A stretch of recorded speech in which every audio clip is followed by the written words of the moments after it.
Bu arada adım Altay. Yüzbaşı Altay. Siz Kurtbay olarak da bilirsiniz. Teşkilat yeni sezonuyla yakında TRT 1'de. Teşkilat dizisinin yeni sezonunda neler olacak? Merak edilen tüm detayları birlikte konuşacağız. Ancak videomuza geçmeden önce küçük bir hatırlatma yapalım.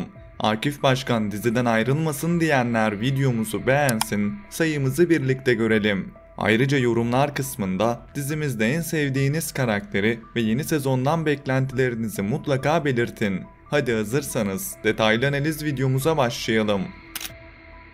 Teşkilat 148. bölümüyle 5. sezonunu geride bıraktı ve izleyicilerine soluksuz bir sezon finali yaşattı. Özellikle son birkaç bölümde artan tempo diziyi bir kez daha zirveye taşıdı. Sezon boyunca senaryoda zaman zaman bazı mantık hatalarına rastlasak da oyuncuların performansları bu eksikleri fazlasıyla kapattı. Özellikle Altay ve Korkut'un operasyon sahneleri, Hamdi'nin beklenmedik dönüşü ve finalde Altay'ın Kraliçe Kate'in mekanına girip onun orada sonunu getirmesi izleyiciler üzerinde derin bir etki bıraktı. Altay'ın Kate'e karşı söylediği son sözler ise sezonun unutulmaz replikleri arasına şimdiden adını yazdırdı. Açık konuşmak gerekirse Teşkilat dizisinin ilk sezonları dışında bu sezonun en heyecanlı sezonlardan biri olduğunu gönül rahatlığıyla söyleyebiliriz. Peki yeni sezonda bizi nasıl bir teşkilat bekliyor? İşte en çok merak edilen sorunun detaylı cevabı şimdi sizlerle. Öncelikle Akif Başkan'ın durumuyla başlamak istiyorum. Daha önceki analizlerimde de sizlere söylemiştim. Bu sezon finalinde vedaya en yakın gördüğüm karakter Akif Başkan'dı. Sezon finalinde direkt bir veda sahnesi görmedik.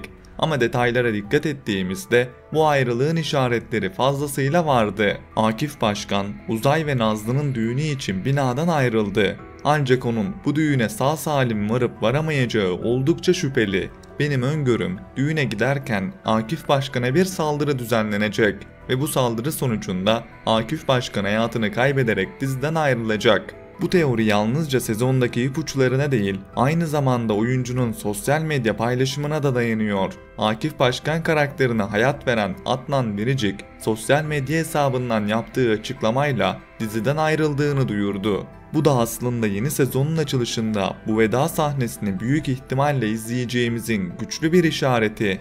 Akif Başkan'ın vedası Teşkilat dizisinde yepyeni bir dönemin kapısını aralayacak gibi görünüyor. Altay'ın sancaktarlara harekat emri vermesi ve bu operasyonun önümüzdeki sezona taşınması Teşkilat dizisinin temposunun yeni sezonda daha da artacağının bir göstergesi. Yeni sezonda ekibin yeniden yapılandırılacağını ve kadroya yeni isimlerin dahil olacağını düşünüyorum.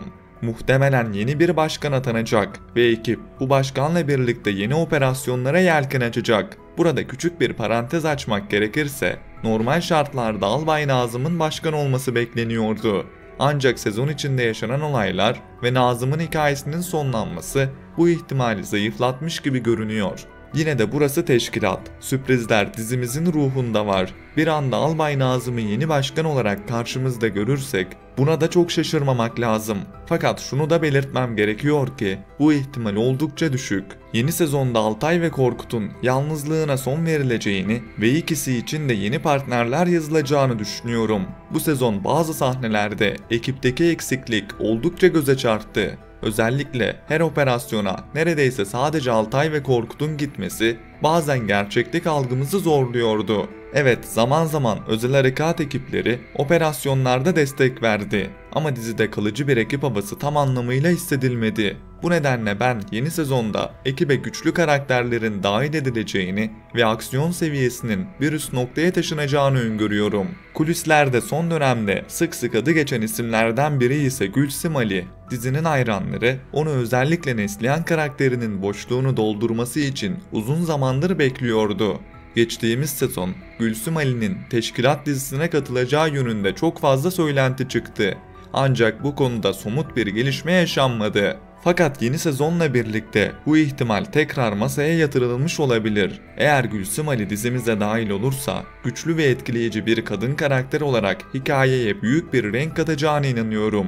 Siz bu konuda ne düşünüyorsunuz? Gülsüm Ali dizimize katılırsa sizce nasıl bir rol üstlenmeli? Yorumlarınızı aşağıda mutlaka bekliyorum. Gelelim Hamdi karakterine. Hamdi belki de Teşkilat dizisinin en sürpriz ve en çok sevilen isimlerinden biri haline geldi. Özellikle sezon finalinde Korkut'u kurtarmak için geri dönmesi ve her şeyi geride bırakması bu karakterin izleyici kalbindeki yerini bir kez daha pekiştirdi. Sezon boyunca mafya sahnelerinde Hamdi'nin önemi sık sık vurgulandı. Dizinin ilk başlarında Hamdi karakterinin sezon sonunda diziden ayrılacağı düşünülüyordu. Ancak izleyiciler Hamdi'ye o kadar alıştı ve sahiplendi ki yapım ekibinin bu düşünceden vazgeçmesi kuvvetle muhtemel. Hatırlayacak olursanız dizimizin ilk sezonunda Hakkı Dayı ve Hulki gibi hem aksiyon hem de espri anlayışı yüksek karakterlerimiz vardı. O karakterler dizinin dinamiğini bambaşka bir noktaya taşıyordu. Benzer bir yapı yeni sezonda tekrar kurulabilir. Hamdi'nin mizahi yönü ve Korkut'la olan dostluğu dizinin enerjisini yükselten en önemli detaylardan biri oldu. Bu yüzden yeni sezonda Hamdi'nin ekibe daha sıkı bir şekilde dahil olacağını ve operasyona giden ana kadroda kalıcı bir yer edineceğini düşünüyorum. Umarım Hamdi'yi uzun süre izlemeye devam ederiz. Peki ya yeni sezonun düşmanları? Bu soru belki de izleyicilerin en çok merak ettiği konulardan biri. Altay'ın sancaktarları harekete geçirmesi aslında yeni sezonda karşımıza çok daha güçlü ve organize düşmanlar çıkacağının habercisi. Bu sezon dizinin eksik kalan en büyük yanlarından biri de düşman karakterleriydi. Kraliçe Kate kötü bir karakterdi. Evet, ama onun hikayesi yeterince derinleştirilmedi. Arka planı eksik bırakıldı ve tam anlamıyla o tehdit hissini izleyiciye geçiremedi. İlk sezonlarda izlediğimiz düşmanlarsa çok daha derin ve güçlü karakterlerdi. Umarım yeni sezonda da geçmişteki o güçlü düşman yapısına geri dönülür. Ayrıca yeni sezonda bu sezon yarım bırakılan şirket konusunun tekrar gündeme gelme ihtimali yüksek. Dizide bir dönem şirket konusuna değinilmişti ama hikaye tam işlenmeden kapatılmıştı. Belki yeni sezonda şirketin arkasındaki asıl büyük isimleri göreceğiz ve daha zeki, daha tehlikeli bir düşman ağıyla karşılaşacağız. Böylece sadece fiziksel aksiyon değil, aynı zamanda stratejik ve zeka oyunlarının da yoğunlaştığı sahneler izleme şansı bulabiliriz. Yeni sezonda göreceğimiz yeni karakterler, yeni başkan ve yeni düşmanlarla birlikte teşkilatın yepyeni bir döneme gireceğini rahatlıkla söyleyebiliriz. Ekibe katılacak oyuncular ve hikayeye eklenecek yeni düşmanlar diziye ciddi bir tazelik getirecek. Umarız yeni sezon bu sezonun temposunu daha da yukarıya taşıyan ve izleyiciyi ekrana kilitleyen bir yapıya sahip olur.